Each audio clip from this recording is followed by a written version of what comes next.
আমি তোমাদের সমস্ত যুবককে হাত জোর করে অনুরোধ করলাম, দোস্ত আমার, তোমরা আল্লাহর নাফরমানি ছেড়ে দাও, মোবাইলের আসক্তি ছেড়ে দাও, নারীর লোভ ছেড়ে দাও। বন্ধু, আমি যদি পারতাম তোমাদের প্রতিটা যুবককে বুকে জড়াইয়া বলতাম, আমার যদি সুযোগ হইতো তো আমি চোখের পানি ফেলে বলতাম।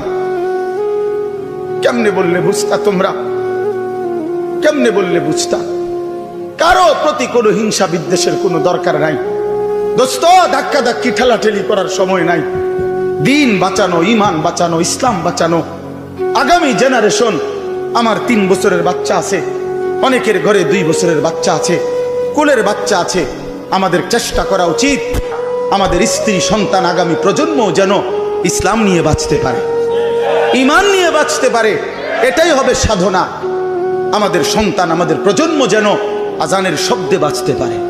এই জন্য এই জমিন যদি আমরা নিরাপদ না রাখি, আমরা যদি আল্লাহকে সেজদা না করি, আল্লাহর নাফরমানি করি, তাই আমার বন্ধু, আমার বাপ, আমাদের উপরে আযাব আসবে, আমাদের উপরে আযাব আসবে।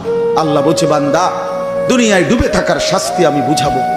কাল্লা সাউফা তা'লামুন সুম্মা কাল্লা সাউফা তা'লামুন, কবরেও বুঝাবো, জাহান্নামেও বুঝাবো। কাল্লা লাউ তা'লামুনা ইলমাল ইয়াকিন লাতারাবুন্নাল জাহিম সুম্মা লাতারাবুন্নাহা আইনাল ইয়াকিন। আল্লাহ বলেন, বান্দা, আজকে যদি কোরআন পড়ে, হাদিস পড়ে, উলামায়ে কেরামের কথা শুনে